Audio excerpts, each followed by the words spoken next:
Part of this question of how things hang together is looking at the difference between the dissertation you sort of hope you might possibly write. I think of that as the aspirational dissertation, and the hang my head, I'm so embarrassed about this dissertation. So none of you are going to write a hang my head, I'm so ashamed of this dissertation. The place that you're working toward is finding a dissertation that is the good enough dissertation. So this is like Donald Winnicott, the psychologist, who said, most parents are not actually going to be everything that we wish parents could be, but they just need to be good enough parents to let their children go forward with a minimal sense of self and capacity to be in the world. So the dissertation that you're aiming for is a dissertation that is good enough that your supervisor and committee sign off on it, that you still feel like it's something you're interested in, minimally, and that external examiners are going to pass. So the dissertation is a credentialing moment. Right? It's a thing to get through. It's also all these other things. But this is the moment to be like, what I'm trying to do is finish this degree, and everything else that happens in relation to it is just gravy. So this is that piece where you really have a sense of like, the dissertation is something I'm doing, but it's not everything that I am. And the last year of the dissertation work is really a time to focus on that. So it's not a bad idea, and again, we're not going to actually do it right now, but just to write down what your hopes for the dissertation are. How would you know that you're meeting those hopes, right? So if you want your dissertation to be a groundbreaking transformation in, how people experience care, right? What would tell you that that was actually happening? How would you know it? Many of the things that come to us in terms of aspirational things are at a time scale that's way beyond the dissertation itself. So if you actually want your dissertation to have an effect on a policy matter, on people's lives, it's not going to happen before the dissertation's done. So you can just be like, okay, I don't actually want it to have those effects. I want to write something that could be helpful for these conversations that I'm engaged in. So doing that shift from the aspirational dissertation to the actual dissertation, or the good enough dissertation, also helps you articulate in the introduction and the conclusion what you see yourself to have been doing.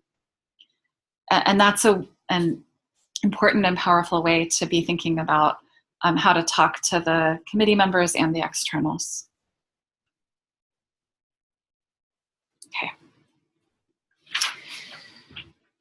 Okay, so the timeline, I don't think we really need to talk about this very much, but it does really, it really helps if you actually relate to this. So the reason this helps is like right now, FGPA has 41 PhD defenses that they're trying to schedule before the term really starts so that people don't pay for fall tuition. And every time they have a dissertation defense, they have to find a room, they have to get the externals on board. There's all this stuff that happens, and it's super stressful. So the more you can do to not be one of the people that's like, we couldn't find a chair for your dissertation on that date, or we couldn't find a room where there's only like 3 or 4 rooms on campus that have the capacity to beam people in a stable way, and they get booked up, they get scheduled out, like you can't get them. So there's times where people end up paying another term of tuition because they couldn't schedule a room. So you want to be the person whose the room's already scheduled, and the only way to be that person is to finish the dissertation in time that the external says, yes, it's ready to go to defense, because that's the point at which FGPA will schedule it. So recognize that writing is nonlinear and time is arbitrary, and so you might as well be early, which is a really super hard thing to do because the impulse is to be like, when's the latest I can possibly defend the dissertation? But the fact is everyone is doing that, and so everyone ends up getting packed in at the end. So a kindness to yourself is to be like, pretend that early deadlines are real and behave accordingly. What does that look like from a month's perspective? Okay, so so this timeline is a timeline that will allow you to be one of the people who gets your room scheduled. So that means having the final defense copy uploaded to Carleton Central 6 weeks before the defense. You actually have a month. But if you do it a month before defense, you don't get your room scheduled necessarily. I mean, they try really hard. If you actually 4 months or 3 months before the defense date talk to your supervisor about who to get as an external and an internal, you'll have a pretty good chance of actually getting those people, because each person who gets asked to examine a thesis often is someone who's getting asked to examine multiple theses at many schools. So you want to be one of the people that they're like, I'm sorry, I can't do some other person's thesis. I've already committed. So I think the key thing here is the 3 months before, having a full draft that you submit to the committee, the whole committee, 3 months before. What that means is that your supervisor, you've had a conversation where you say, I would like to submit the full draft of the thesis to the committee. Are you comfortable signing off on it? So what that does rhetorically is say to the committee, the supervisor feels that this is ready to go, and we're not making huge changes at this point. So you've gone through enough of a process with the supervisor that they're feeling pretty done and they're ready for the committee to see it. Committees vary. So sometimes committees have, like you have a committee member who's very active, but often you'll have not sent the whole thing to the committee. You'll send parts to them, or you'll have particular conversations with the people who are expert in a particular area. So, so this sending the final version, you know, it usually takes, I'm a fast reader, and it takes me about 12 hours to do a good reading of someone's full dissertation, and give reasonable comments. And most people will not do all 12 hours in one day. Most people don't need a full month to do it, but they have other theses coming, you know, and so it's also part of that, like, how long will they actually take to do it?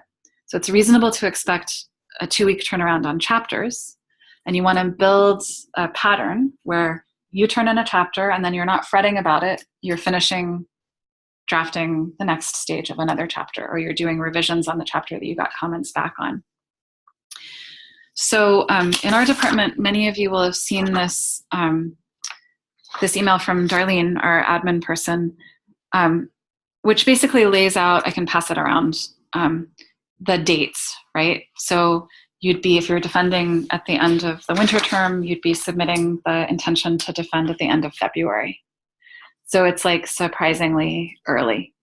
If you're going to be doing, if you're going to be submitting drafts to your committee, and you think about that 2-week gap, how long do you need to do revisions once they give you feedback?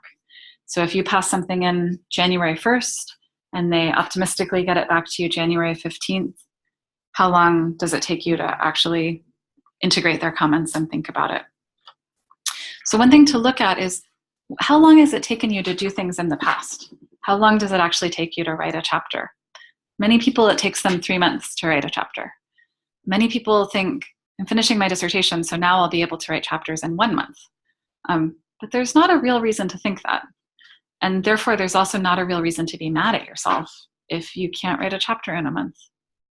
At the same time, it's nonlinear. And frequently you come to a point where you've got a whole bunch of stuff there, and you just can be like, and it goes very fast.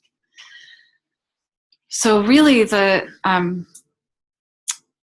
I think the key points to start looking at are 6 months before you're planning to defend. You should feel like you have the substantive chapters pretty well done, and your supervisor has seen them and feels good about where they're going. And you should have a sense of what the table of contents is. So what you're actually planning to have in the dissertation. And then you can have it would be nice to have this other stuff.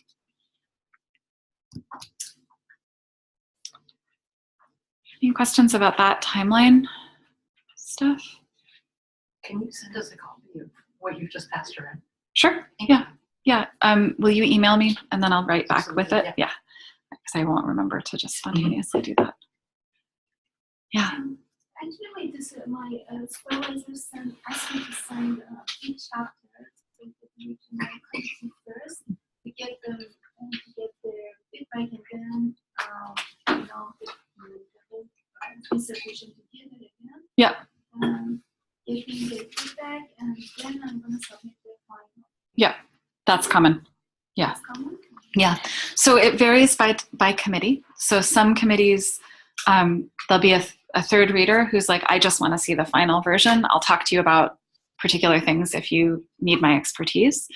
Many committees will be the supervisor reads the chapter and says, and this is, I think, a way I would recommend it if you don't have a pattern with your committee. A good pattern is you work with a supervisor on drafts and you ask the supervisor explicitly, do you think this is ready to go to the committee members? And then either you or the supervisor send the draft that the supervisor's basically signed off on to go to committee members. And then you send it to the committee members. Please let me know by this date if you have any feedback on this chapter. It's in that note, right? So this could be the memo or some version of just, I'm sending this. Some people like to have a printout, right? So let me know if you'd like a physical copy of this. I'll drop one in your mailbox.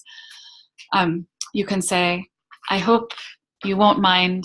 I'll be sending a reminder 3 days before that date to remind you that I'm going to be working on revisions on this chapter in this period.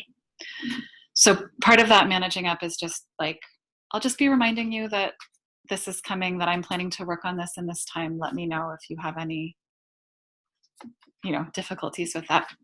And then, you would do a thorough comb through everything together. So often it's that you'll be like, you get the feedback from them and you're working on writing the next chapter. So you don't actually engage that feedback. It's always good to just read it and know what scale of response it's going to require. But frequently you can be like just writing, getting feedback, and then integrate it all, go through it all, and then have the supervisor read the full draft. When they've signed off on it, send it to the committee. And usually the supervisor won't necessarily do another deep pass through. They might do a typo level pass before it goes to the external. Yeah, I think this slide has some advantages and disadvantages. The advantages is that I'm so confident now that I can compare happily. Yeah. What I'm saying. Yeah. But disadvantages really takes more time. It takes a lot of time, but I think you're right. The advantage is that you know that there's not going to be any surprise from the committee. Yeah. And it's rare that there's something that happens at the end where you're like, this committee is not going to support me. They're going to block me going forward. And so one thing also to just look at is this is your dissertation and the committee is there to support you. And so it's good to know soon if there's someone who it's not helping you. It's not uncommon to have a last minute switch in the last year, that you have 2 people who have been on the committee for the whole time and then someone comes in. And it's better to know that, and the way to know it is to make sure that you're sharing some work with them. But if you come up against someone who just disagrees with your reading of the literature or who is politically really different from you, it's okay to not have them on the committee and not struggle with them, and especially not let them hold you up. One of the online people had a partner whose committee member bailed a week before the defense. Yeah, so that's awful. And at that point, it's good to be talking to whoever the version of me is in your department. So talk to the grad coordinator, talk to your supervisor. Yeah. Okay, so we have just a few minutes to talk gesturally about the doing part. So one of the things that I think is really true about writing is that we do much better when we plan for activity rather than outcome. So instead of setting goals, like I'm going to write my chapter, we set practices. I'm going to spend this amount of time every day, every work day, writing, or I'm going to write this many words every workday. So the difficult thing in the last year is that you have to be planning on outcome. So you have to know how many chapters has your supervisor signed off on, how many chapters has your committee member read. So having all of that mapped out in blocks, I can show you my super dorky work timeline, which is basically like, I have things that are like, this is just a conference paper. This is a 40-minute conference paper. This is a first draft of something. This is submitted to a journal. This is rejected from a journal and I'm revising. This is, right? So you're trying to move things through a process. So the way to have an activity style with your writing, but still hit outcomes, is to make some of that very mechanical. So you get feedback and you just put it in the place where the feedback goes. And some of this, I think it benefits you to have it be material. So to have a folder where you've printed out the feedback from your supervisor. It's a different experience to read it that way. The final dissertation space is a space to keep paper. You will have, I'm sure all of you use Dropbox or Sync, so you're automatically backing up your work. But it's not bad to have physical backups and to be able to make your own notes. There's a haptic difference in working with this as an artifact. So I do think you need, even in this last year, to have a way that you think about activity. So there's lots of different metrics that you can use to do that. So words, number of words per week or per day of writing. I use the metric of units of work. So times where you've turned off the internet and your phone is not on and you're just writing for uninterrupted blocks of 45 minutes. So a certain number of units. For me, in my normal life and in the normal life of everyone I know, it is not possible to do more than 3 units of dedicated work for more than a week. So if you think that you're going to write your dissertation for 6 hours a day or 8 hours a day, I don't think you're actually going to do that. I think it's impossible to do and stay steady and happy and flourishing. So what I want you to do is just internally understand that this is a tiring process, the last push, but you need a metric for what your activity is in finishing the dissertation that is not so tired I collapsed, or so exhausted that I got really sick and that's why I took a break. You need a different metric, which is an activity metric. Does anyone have any other activity metrics that they use to standardize or routinize their writing, other than words or time? A friend shared that she started working on the same chapter for a month, and then whatever that last day of the month sends it to her supervisor for feedback, even if it's some point form sections, just to say, Nice. I'm done with this findings chapter, let's meet to talk about it, or even if it's just talking through the ideas at that point. And I thought that was a cool thing, because instead of working for 5 months on the same chapter, just kind of off my hands. And Yeah, so kind of like the, how do you pronounce it? November novel writing? Yeah. So there's a November writing thing where you write a novel in the month of November, and there's academic versions of this too, where you write an academic book in a month. Any other examples of things that are, I love that as a unit, a month unit.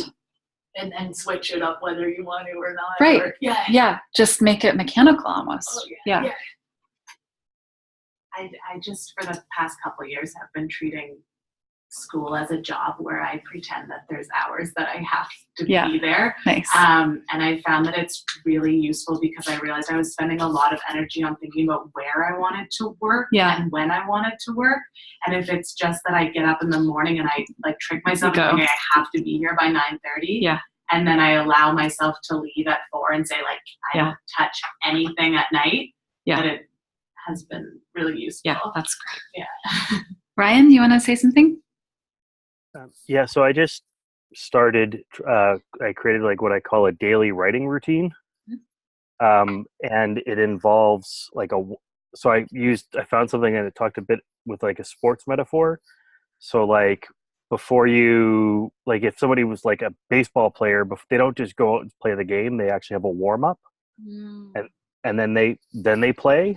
And so I kind of went with that. So I actually have a warm up where I kind of review what the plan is and any reading that I'll have to do to kind of like that I want to be writing and then I go into a writing. Yep. And then I have what I call like a second period, and I do a little bit of okay, like cleaning up. I'll add in citations, do some of that admin stuff, and underline the key ideas that I was trying to write about, and then try to answer like what am I really trying to say. And then I have a third period where I do like revise and edits. And then I have a cool down period where I just kind of, okay, bullet point. So what do I have to do next? Yeah. And then that becomes part of the warm up for the next day. That's And brilliant. so, and then I just try to actually have now where I'm trying to build that as a habit. So that's why it's like my daily writing routine. And then I'm tracking and I'm trying to get to 66 days in a row doing that. So that then it's just like, because that's what I've read is kind of, everyone says it takes 21 days to build a habit, but I've actually read where it's like 66 days for some people. So thinking if I can do it for 66 days, then this will actually become completely routinized. Nice. Yeah. And so that's really, that's a wonderful way to think about this sort of feature that Cecilia was talking about too, which is having, especially in this moment of the finishing, having the idea that you can just wait until you're inspired to work on writing is not going to work. And there's lots of more stuff I can say about this, but scheduling writing is going to work. One way that people talk about this is recognizing that willpower is a thing we can build and get better at, but also it's kind of limited capacity, just like lifting weights, we get better the more we do it. But the most you can take away any decision-making option for your writing, the better. So one way that people do this is to have if-then loops. So you set down, and it's very dorky, but it does seem to work. So in Ryan's case, what he just illustrated is if it's first period, I do this. If it's second period, I do this. If it's fourth period, I plan for tomorrow. If it's first period, I look at what I planned during fourth period yesterday, or Alexa, if it's 9:30, I should be at work, right? If I'm at work, then I open the document. So you can actually like write them down. What are your if-thens? So if I'm writing, I have turned on cold turkey internet blocker. If I've turned on cold turkey internet blocker, I am writing. So these things that just let you loop in. Having an entry sequence or a kind of lift off. So this is a moment to start having some rituals and some features of rituals. So this is a moment to have a special mug that is the mug that you drink out of when you're writing your dissertation.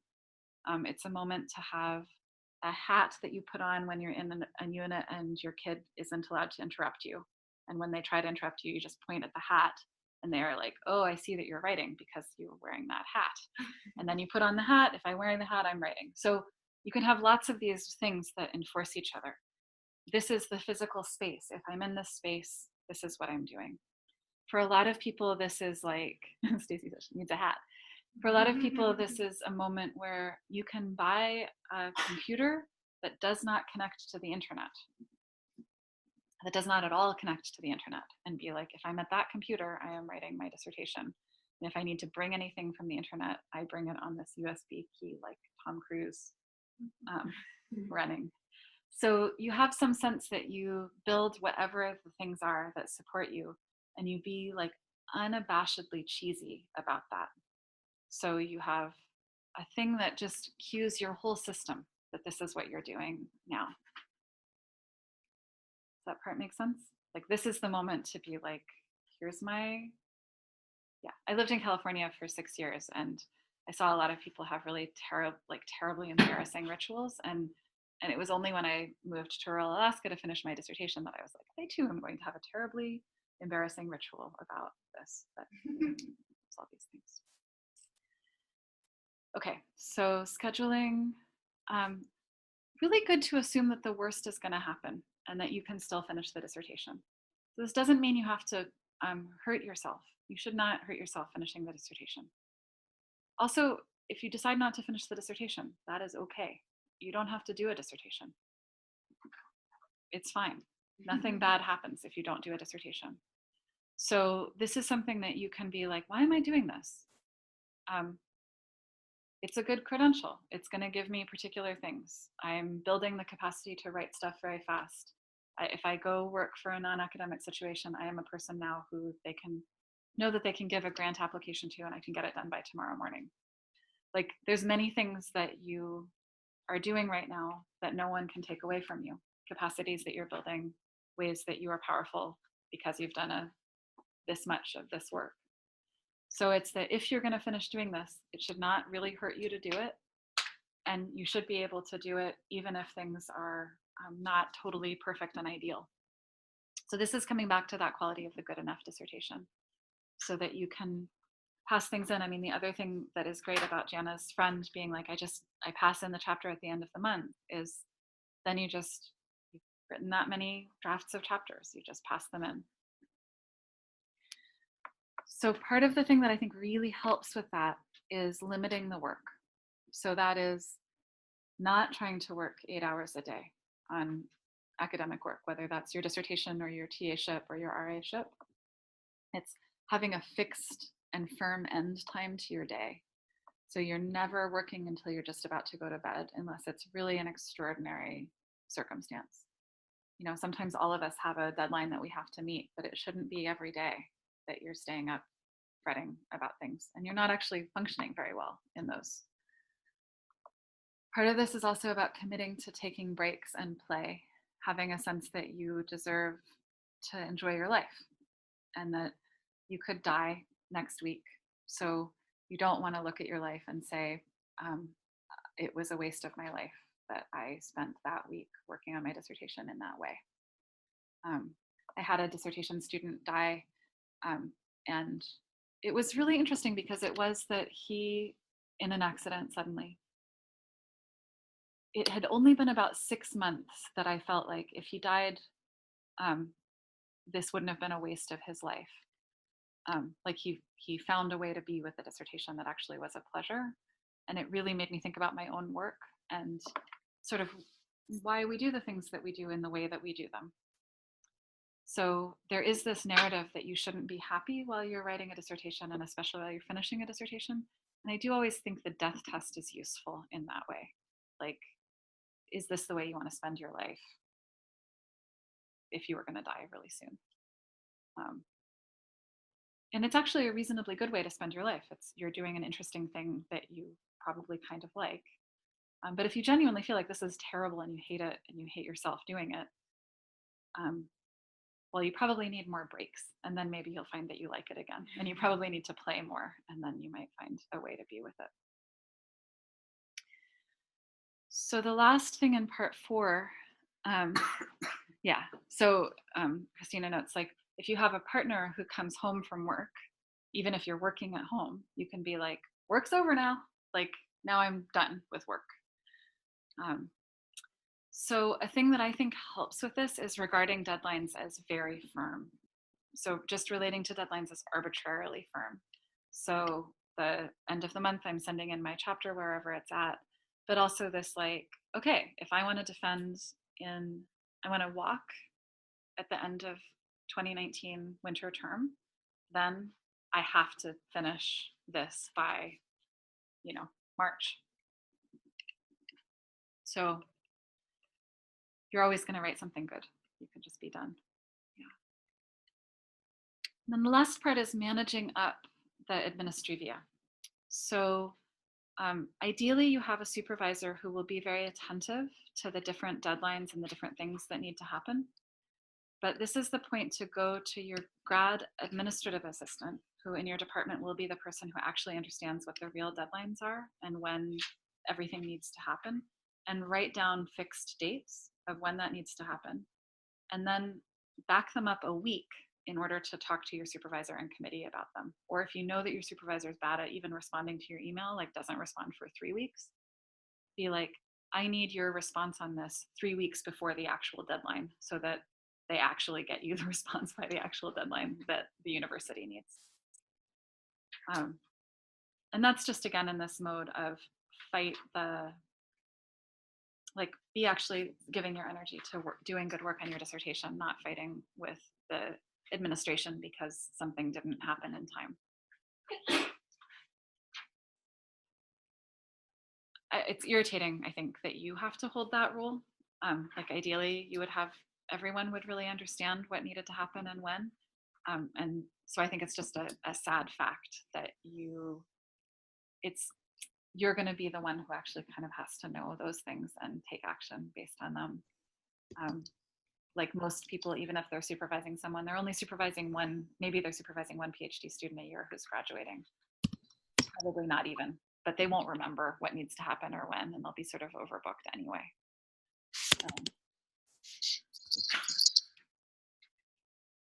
Yeah. Those are all the things I wanted to say. Does anyone have any comments or questions or things to share? Yeah. What is life like after your dissertation? So at the break, we were talking about how often what happens after you finish the dissertation is that you feel like really sad and flat and kind of let down. And rarely do people actually feel like they experience the goodness of really being done. I was saying that one of the weird things in my program is that there was no defense, so I never had the experience of like people actually signed off on this, including people who weren't on my committee. One of the things that's good is we have defenses here. So one of the things that I encourage you to do is to let the people around you plan to celebrate you being done with your dissertation. So ideally, ideally your supervisor, if you drink alcohol, will bring champagne to the defense. And if you're like, they're never gonna do that, that's just not the way they are, like, tell a friend. It would be great if you would bring champagne to my defense. Like, let people come and celebrate you immediately when it's over. And then do something that's like both an ephemeral thing that's not, like, I'm going to spend the day at Spa Nordique if you like that. But also, I really recommend planning to be able to buy something that is durable and beautiful that you would not get otherwise, that is a marker of your dissertation being done. So I like to buy art from friends, but people also get jewelry, or I know one person who got a really beautiful knife, kitchen knife, as their dissertation celebration. So you almost certainly will feel a gap and an emptiness being done with the dissertation. And this is a time where some of the people that I've seen, like the people who are involved with the public history blog, one of the things that can be, or in our department, we do an emerging scholars series. So when people are done with the dissertation, we have them come and give a talk about their dissertation work, and then they write a blog post up about their work. So if you don't have those things in your department, it's good also to sort of think about like, okay, I'm going to be done with my dissertation. What might I want to like move into the next thing with it? So that could be you're going to be, thinking about doing a postdoc or starting to apply for jobs, or so that you start to really, I think it's just all part of the like de-exceptionalizing the dissertation. So it's part of your everyday work, and then it's part of your everyday trajectory wherever you go, if you continue in academia or if you do something else, that there's a thread where it's all part of you. So it might be that you're like, I'm gonna just try to explain to people why medieval political theory is totally relevant to, understanding Rihanna. Yeah, you could set yourself like, now that I'm saying that, I'm like, yeah, I think that actually, you could totally write a really interesting blog post about that. And yeah. It's weird though. It's a weird thing to finish this kind of, most people don't do this. Most people don't do an exercise of this scope in their life.